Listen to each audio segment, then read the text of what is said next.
Greetings, family, friends, and survivors. Well, it's pretty smoky. Ash been falling on the house all morning. And we're at a Haines level 6. And I talked to a smoke jumper friend of mine this morning. And I said, have you ever seen a Haines level 6 last 72 hours? And he said, not in 40 years of fighting fire. No way. And that explains the radical behavior of the fire that we have. It was so bad yesterday that the thermal imaging plane couldn't get up. There was only one helicopter in the air yesterday for the whole complex. And is running, torching, crown, everything you can imagine. Extreme fire behavior, but the red flag actually starts at 8 o'clock tonight because the wind's going to kick up and the humidity recovery is really low. So if you guys want to Google that, a Haines level 6 for 72 hours. As far as I know, that hasn't ever happened anywhere. So we obviously have something going on the east side again, our side, because we're just socked in here and ash falling on the house. See how it goes. I wasn't able to find out where the new fire perimeter is because the plane wasn't able to fly last night. So it'll probably be tomorrow before we know. We know that 3 days ago I made a 1.5 mile run on the east side, northeast side. And yesterday I made a 3.5 mile run on the east side. And that was the day before yesterday. And then yesterday, last night, it looks like it made a run on the southeast side. All of those three are a problem for me.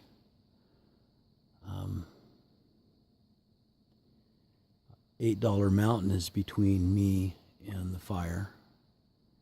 And back in the Biscuit fire, they did burnout operations literally from the foot of $8 Mountain going in to the Kalmiopsis. So that was all part of the burnout operations 15 years ago. And they did the burnout mostly in understory. So it probably would slow down quite a bit when it hits that, I would think. But they told us it wasn't going to move very much in the burn scar of the Sour Biscuit fire, and it moved 3.5 miles in the burn scar. So when you get the conditions right, like a Haines 6, fire can move pretty fast, even in sparse brush, apparently. Well, let's look at the solar system. Yesterday we only got to 93%, but Carol was heating water in the shop, did several loads of laundry. We had 4 fans on the night before. What else? She ran the air conditioner all afternoon in the shop. And so we only got up to 93%. From 79 to 93 was all that we recovered. And that was because of the smoke. It was just so smoky we were only getting about 30% of what we should be getting. And today's the same. But we're not doing all the laundry and heating water, running the air conditioners, and I only had 1 fan on last night. So I'm in absorb mode, apparently. Yeah, that says absorb. This one probably is handling everything right now. So 14 amps, still in absorb. We're probably just shy of 100%. No, just got there. And 1.19 amp hours past full. It's the day since charged. It didn't come to a full charge yesterday, like I said, because of the smoke. Day since EQ. This is watts going in, and then it's going to show me a percentage of replace, and it's probably going to be over 100%, but when it finishes the absorb cycle, it'll say about 116%. So we're 113 now. So we're probably pretty close to this thing rolling over into float. Lungs do not like this stuff at all. So we have a red flag warning tonight, and we have extreme fire danger through Monday, but red flag warning tonight, over a 12-hour period tonight. And then Tuesday, thunderstorms. Tuesday, Wednesday, Thursday, thunderstorms are moving in, which is actually good because it's going to cool off.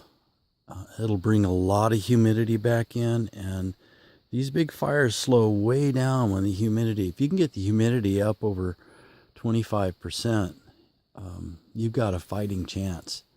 But when it's down into the single digits or low teens, and it's 100 plus degree day, you've got an explosion on your hands. And you add a little wind, all bets are off. So if you're within 10 miles, from what I understand, is if you're within 10 miles of a large fire that's experiencing a sustained Haines 6, all bets are off. 10 miles, 10 miles is not safe. And down in the San Bernardino Mountains, I've seen fire. My son's been on several fires that had some crazy runs. I remember one fire that ran almost 20 miles in a very short hour and a half. Not long at all. And it was run for your lives.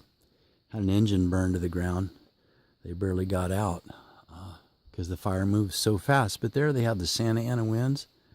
And you can have wind gusts up over 80 miles an hour when you have fire, and a Haines 5, Haines 6 condition. It's just going to, well, that particular fire just blew straight over the mountain right next to the high school I went to, Rim of the World High School. If you wanted to Google that, that's telling. I went to Rim of the World High School.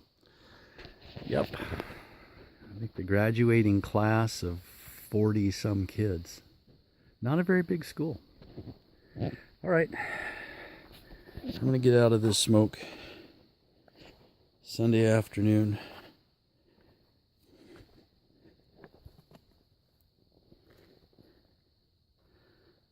Oh, one more thing.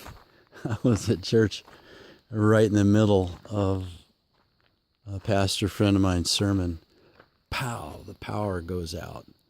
And I had just looked this morning and saw that North Korea was able to successfully test a real H-bomb. And they promised that they would EMP the United States. Well, it doesn't take an H-bomb to do that, but if they can miniaturize the nuclear warhead and have a delivery system, my worry isn't at all from North Korea. I understand the game that's being played there. The real issue is whatever North Korea has, Iran is going to have shortly. And they will use a nuke when they get one. Anyway, more on that later. Have a blessed night.